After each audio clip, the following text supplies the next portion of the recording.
Welcome back to Eat Well, Live Well. I'm Nancy. And I'm Susan. And we are in episode 3 of our series, Holiday Sweets and Treats. Yes.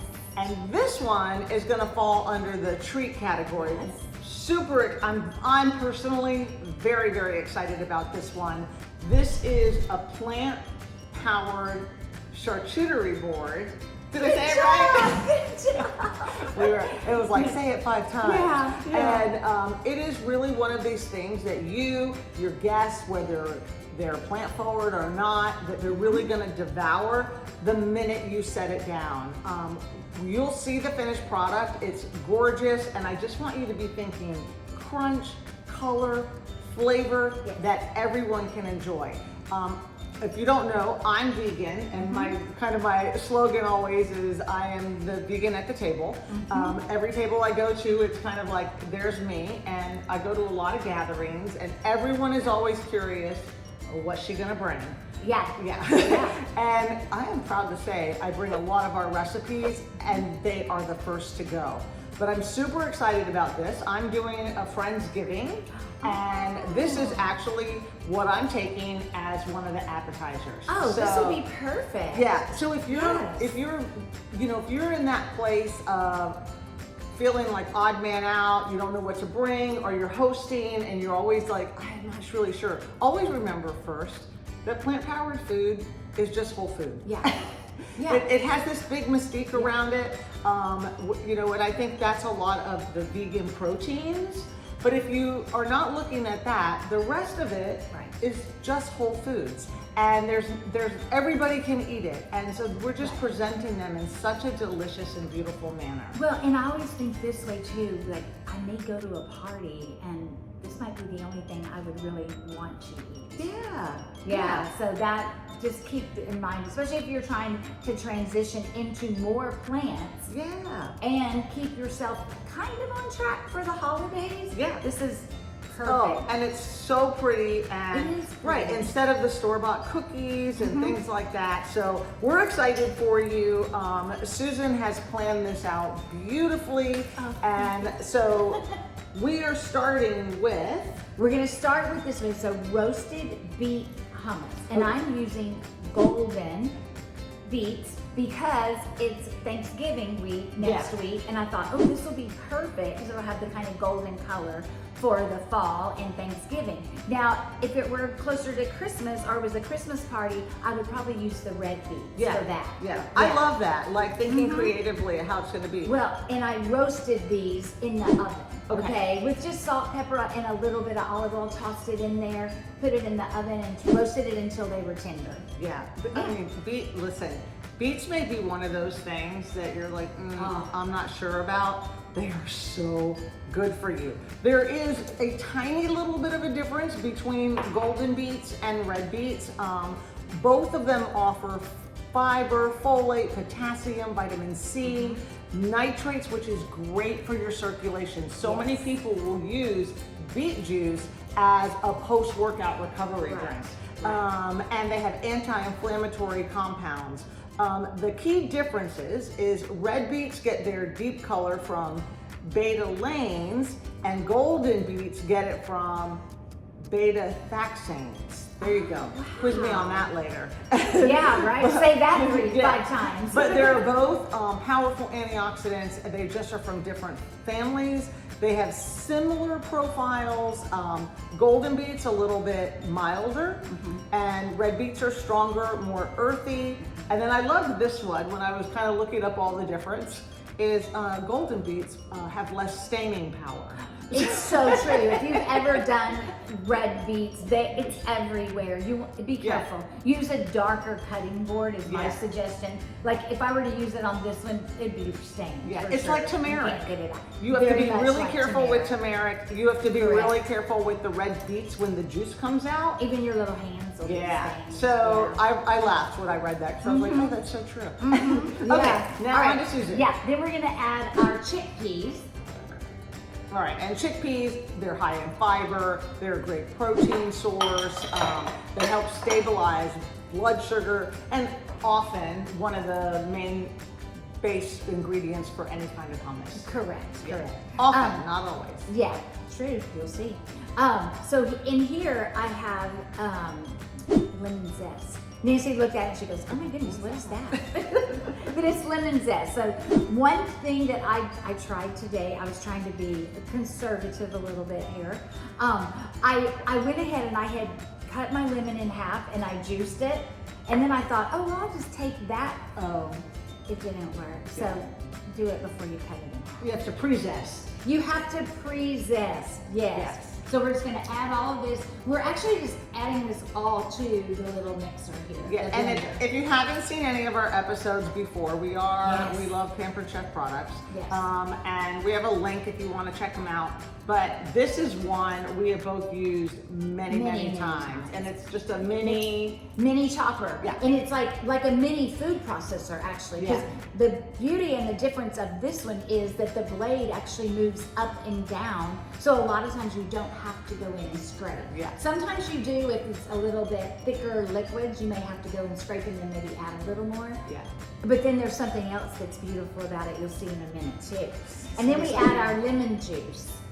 Yes, which also a staple for many of the hummus things that you'll make. And yep. And then just a little bit of salt and a little bit of pepper. And then of course we have garlic here. Yes. And you know, whenever you make any kind of hummus, feel free, taste test it as you're going, using a clean spoon, of course. And you know, continue to add if you need a little pepper, a little salt, a little more lemon juice. Garlic, we have said many times, both of us love garlic. We do. So I always have to be careful with it, but make it so that it's the way you want it, the way you enjoy it. You know, it's not hardcore on the exact amount of the ingredients. And then you're gonna add your tahini. Oh, and tahini, this is so good. It's packed with calcium, magnesium, healthy fats. Ladies, it supports hormone balance and bone strength. FYI. This hummus is a little powerhouse. It is. It's packed with nutrients. Yes. So then you just put the little lid on. Well, let me show you first before I put the lid on, because this is the power of this little machine. Here you have like this little hole. It's like a little vessel, and it has a little hole in it. And you can pour any liquid down it. So we're gonna drizzle in our olive oil. While it's going. Yes, while it's going. So just pour it in the top.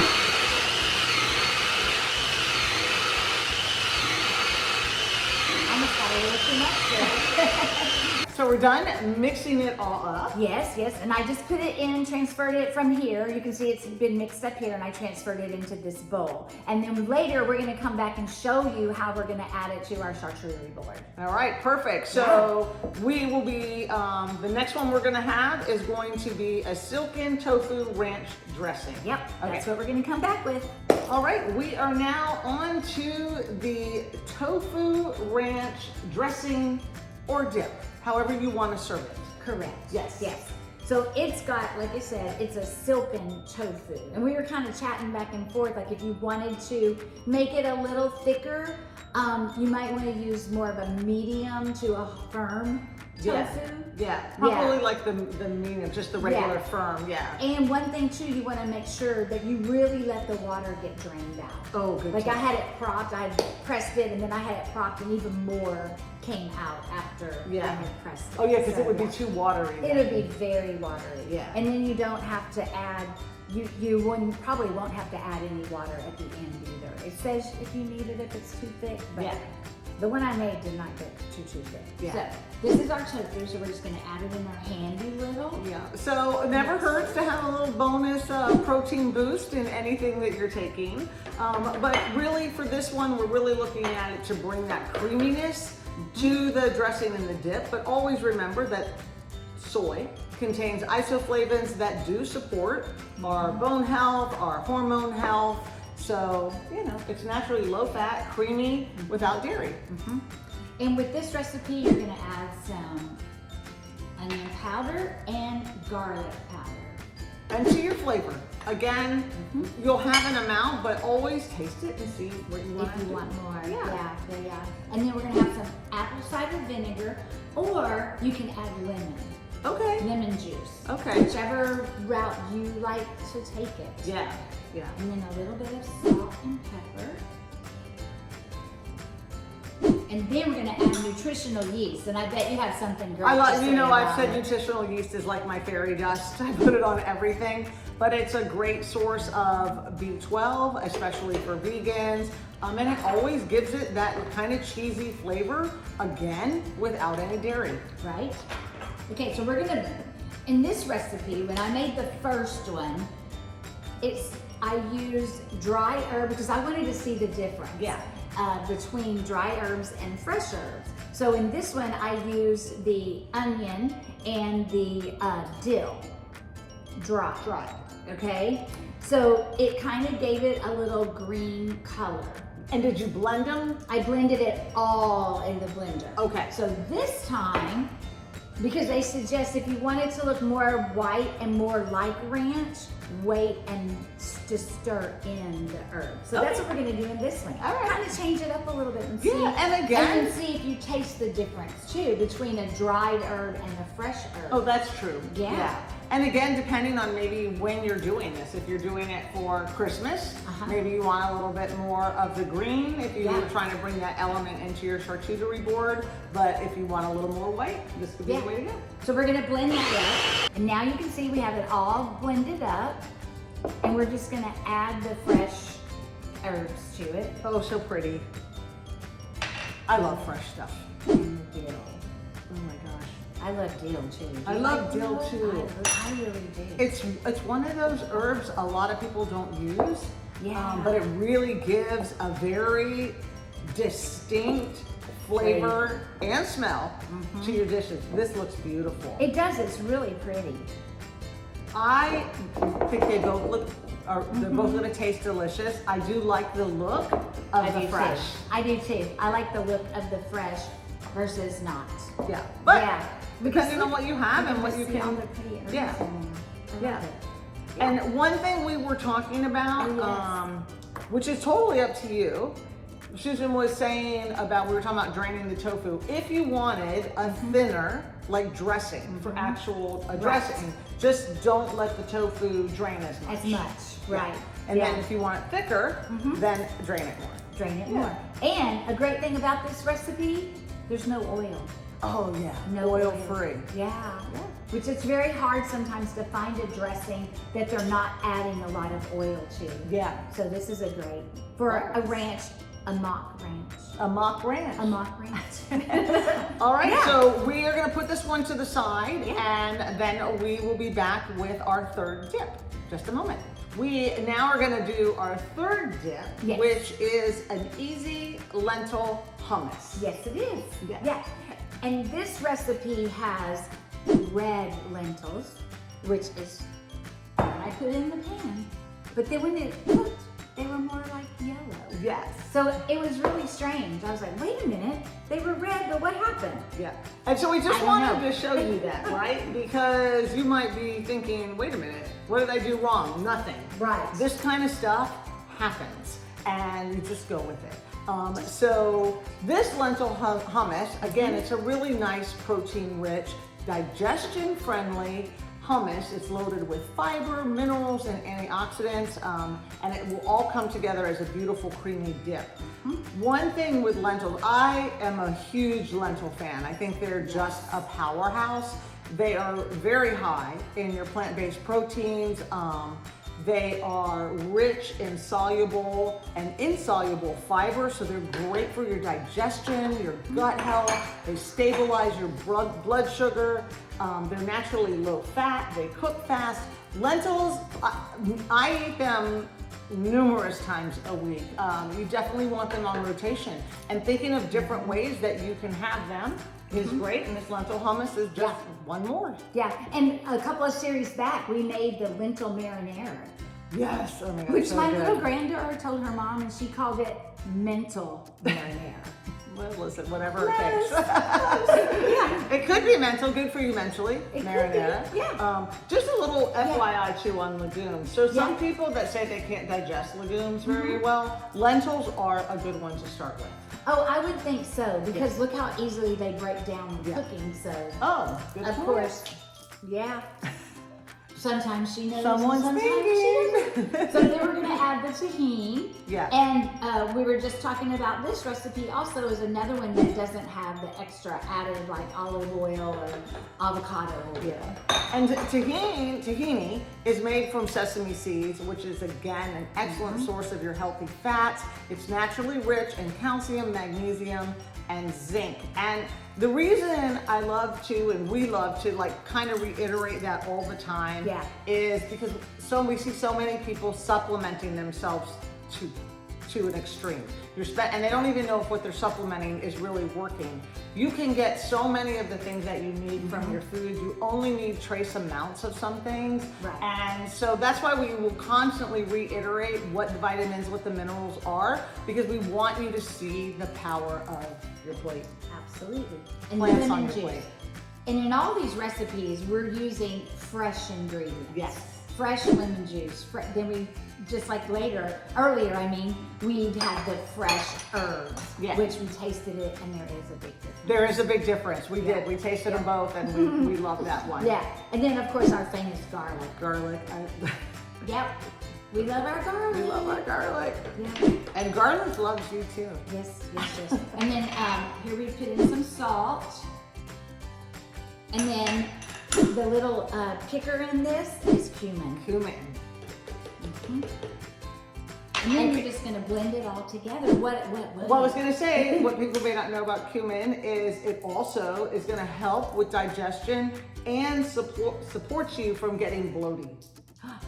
Yes. We need to start. We need to add a little cumin in their life. It's kind of warm and earthy. Oh, it is very warm and earthy. I noticed I have some of the garlic left on here, so we're gonna put it in there. All right, so I'm gonna blend this up, and here it is, all blended up. Well, it's blended here, of course, but I've already made our sample, and here it is in the bowl.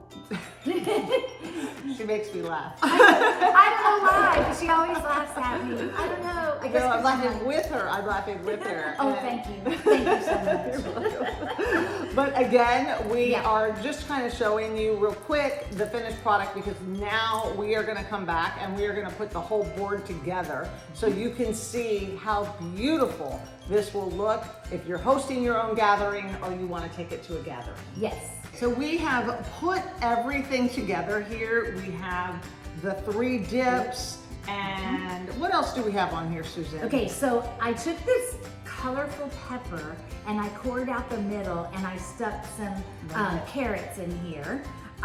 You could also put the ranch dip in here if you wanted, and then they could just dip their vegetables. So we've got some celery, we've got some snap peas, I added grapes, radishes. golly gee, my brain has quit. Radishes. We have these wonderful dark chocolate covered figs that are to die for. I've had them several times.